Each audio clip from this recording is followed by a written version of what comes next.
Bonsoir à tous et merci de toujours vous informer sur RTI2, la chaîne la plus proche des populations. À la une de l'actualité, à quelques jours de la célébration de la Pâque, l'effervescence dans les gares routières annonce les couleurs de ces fêtes qui marquent la résurrection de Christ et aussi les retrouvailles en famille de certains peuples de la Côte d'Ivoire après des années de séparation. Et puis hors de chez nous, sachez qu'au Rwanda, 29 ans après le génocide des Tutsis, les Rwandais commémorent ce jour cet événement triste pour garder un Rwanda de paix et de cohésion sociale. Encore merci de votre fidélité à RTI2. En religion, aujourd'hui, vendredi 7 avril, marque aussi la célébration du Vendredi Saint par les chrétiens catholiques du monde entier. Ce Vendredi Saint pour le chemin de croix précède la fête de la Pâque qui marque la crucifixion de Jésus, une journée commémorant la passion du Christ. Joël Gosset nous emmène au cœur de cette célébration. Que cette démarche de foi, tout en commémorant la passion du Christ, nous donne d'entrer dans le mystère de son amour. Le temps a ainsi donné pour le chemin de croix.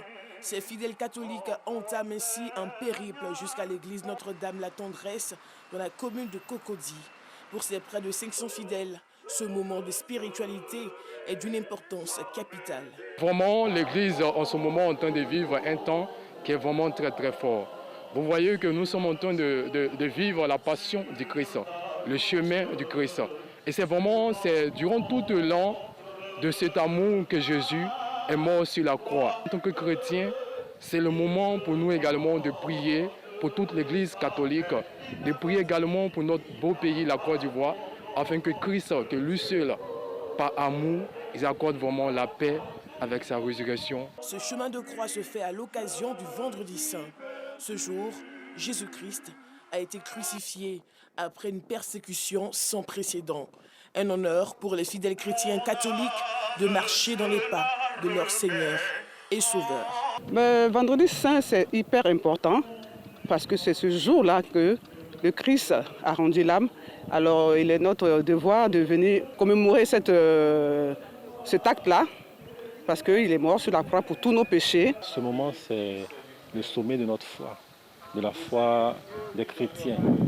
Et donc c'est pour nous tout le sens de notre foi, de notre marche à la suite du Christ. Nous sommes en train de revivre ces moments assez importants de la vie, de tous les temps où le Christ a donné sa vie sur la croix afin que nous soyons sauvés. Le chemin de croix terminé, les fidèles chrétiens célébreront dans 3 jours la Pâque. Une célébration qui marque aussi la résurrection du Seigneur Jésus-Christ. En religion toujours, manger au moins 5 à 7 fruits par jour pendant ce mois de jeûne musulman et du carême chrétien.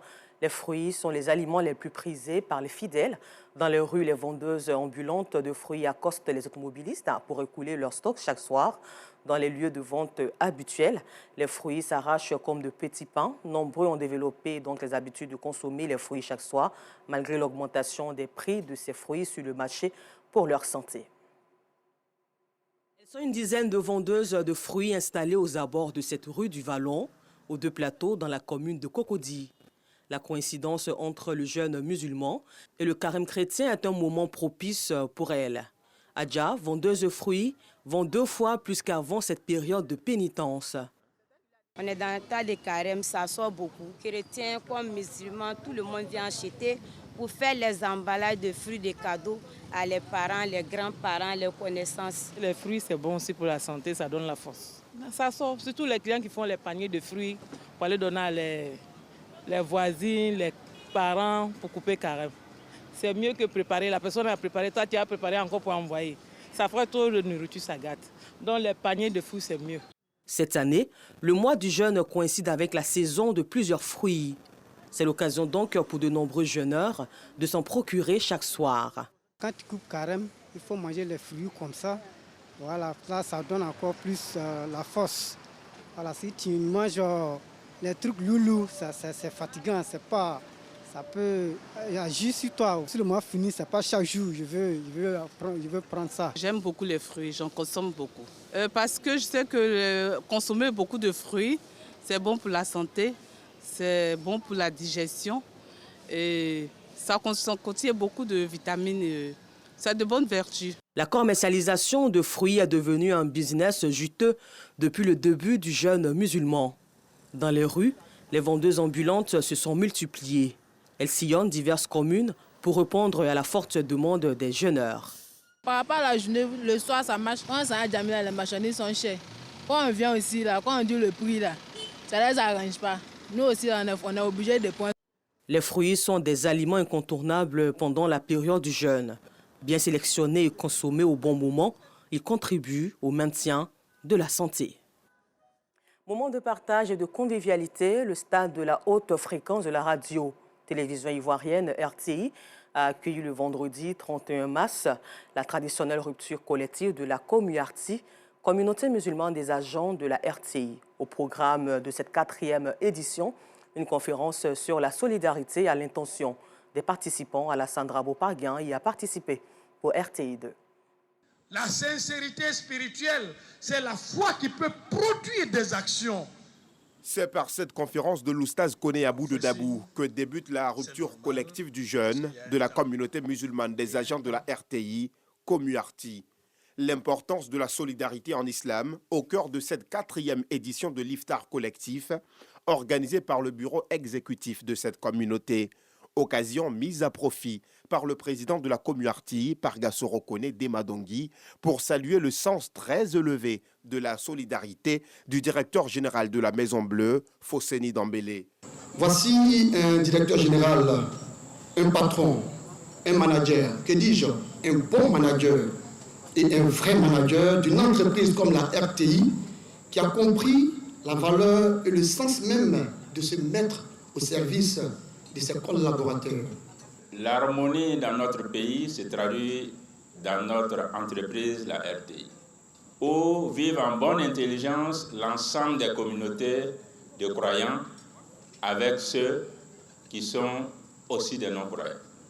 Ce moment de partage a réuni toutes les communautés religieuses du groupe RTI. Une belle fraternité saluée par l'imam Moustapha Soumaoro, représentant le président du Conseil supérieur des imams, des mosquées et des affaires islamiques en Côte d'Ivoire, COSIM. Je voudrais saluer cette initiative de rupture de jeûne qui n'est pas à sa première édition. Je voudrais surtout saluer l'ouverture que je constate. Non seulement mon père est là, mais je constate que les agents qui ne sont pas musulmans sont avec vous pour ce moment de grande spiritualité.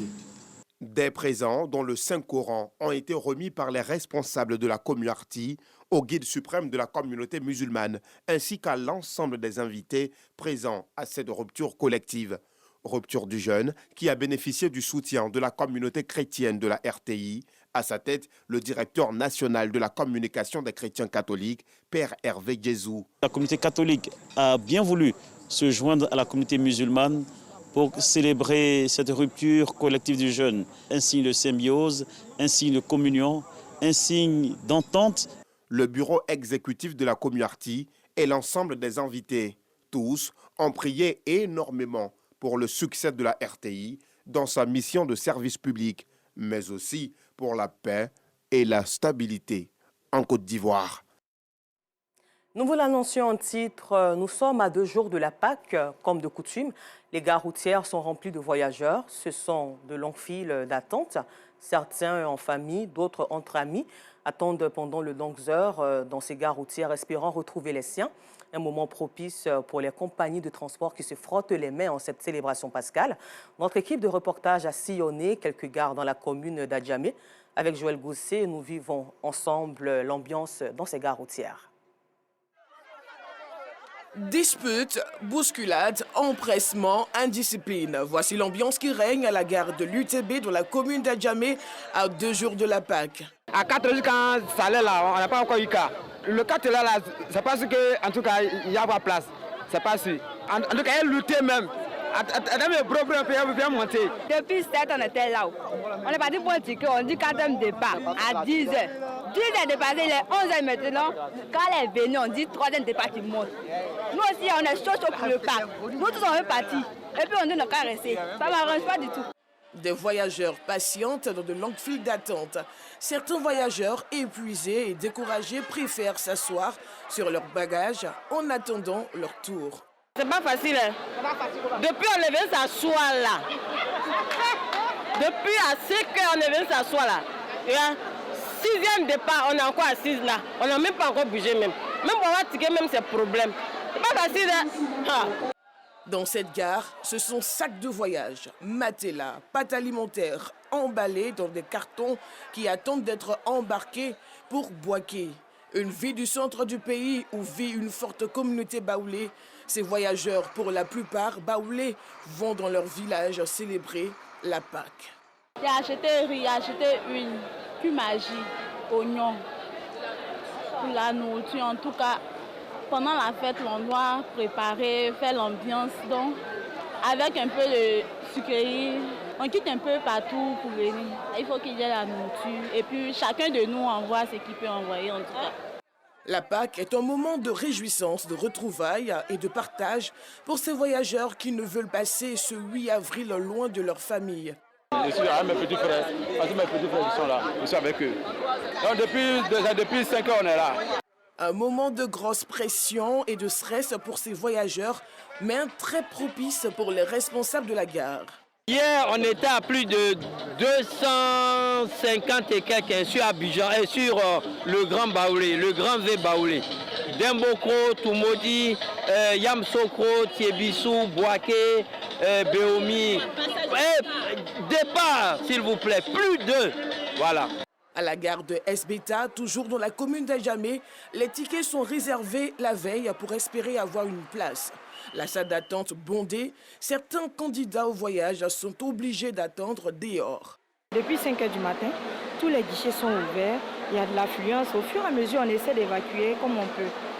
Tous ceux qui ont les tickets partiront chez eux. Pour garantir la sécurité de ces voyageurs, vidéos de surveillance et agents de sécurité ont été renforcés.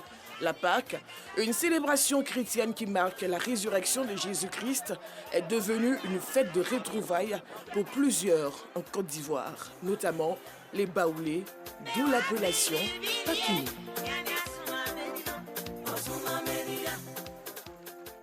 Et toujours dans cette atmosphère de convivialité, rendons-nous tout de suite dans la commune d'Anyama, la cité de la Kola, où une délégation du chef de l'État avec à sa tête Fatim Bamba était le mercredi 5 avril aux côtés des fidèles musulmans de la commune. Elle y était pour traduire la solidarité du chef de l'État à travers des dons en vivres et non-vivres à la communauté musulmane. Dans cet élan de solidarité, les fidèles chrétiens qui observent également le carême n'ont pas été oubliés.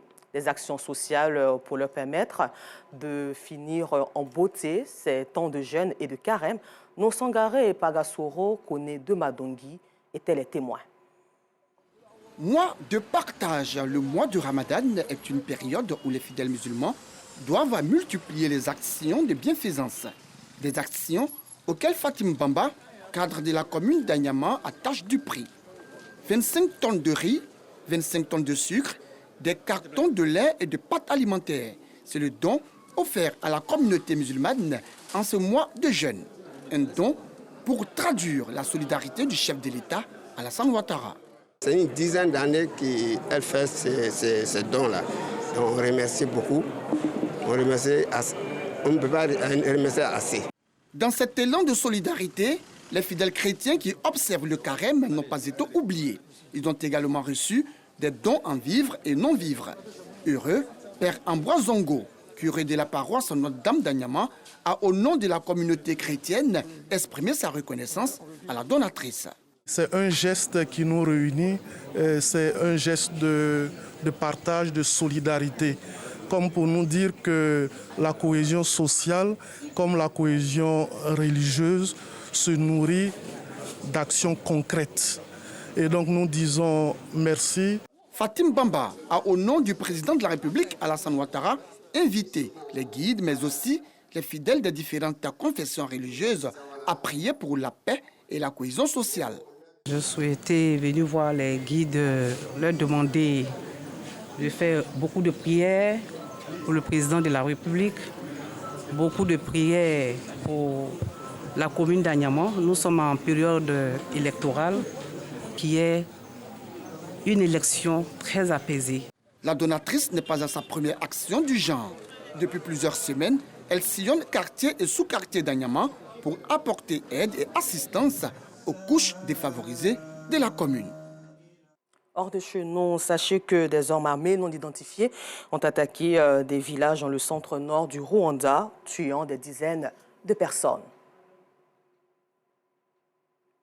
Plutôt au Nigeria. Et maintenant, rendons-nous tout de suite au Rwanda. Je vous le disais en titre, 7 avril 1994, 7 avril 2023, 29 ans plus tôt, le peuple rwandais vivait les moments les plus tragiques de son histoire. À l'occasion donc de la commémoration de cette journée, nos envoyés spéciaux Akishata Karamoko Dosso et Kader Bachil nous invitent tout de suite à faire une immersion au musée de Kigali, génocide mémorial, un site tristement célèbre où reposent malheureusement des milliers de Rwandais.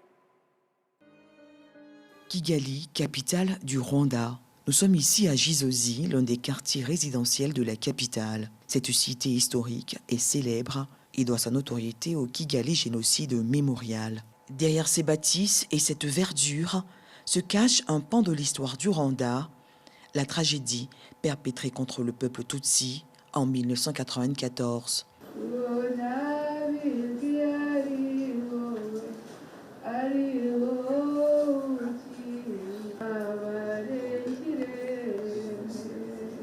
Par semaine, cet espace reçoit en moyenne plus de 500 visiteurs et cet après-midi, il accueille une délégation de journalistes du continent pour une immersion, une visite à l'occasion de la commémoration du 29e anniversaire de ces événements majeurs pour le grand peuple rwandais. Mais avant, quelques recommandations du guide. La visite peut alors commencer. Première étape, la salle de visionnage. Les premiers témoignages du rescapé donnent froid dans le dos. C'est la tristesse, on a du mal à prendre des notes. C'est aussi la consternation chez tous les visiteurs. La chronologie, le cheminement de la vie du peuple de la période post-coloniale au génocide, tout est passé au crible.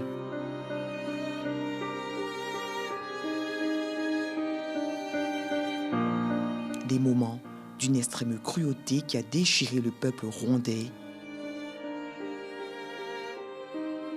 Que d'émotions. Dans un style propre à lui, le guide arrive à capter l'attention de ses hôtes du jour. Il faut immortaliser l'instant. Loin des caméras, James, militant farouche pour la paix dans le monde, a quitté son Nigeria natal pour s'imprégner de l'histoire du génocide. Il est sans voix.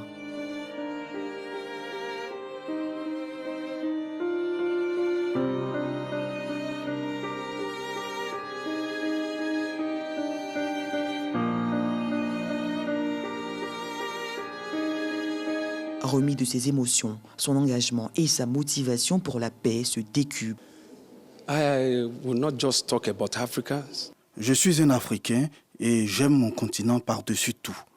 Voir toutes ces images m'interpelle et doit nous pousser, nous Africains, à mettre en avant des valeurs telles que l'humanisme, la tolérance et surtout l'amour du prochain.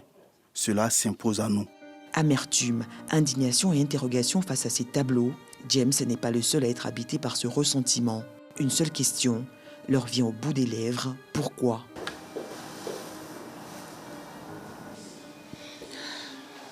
Ouais.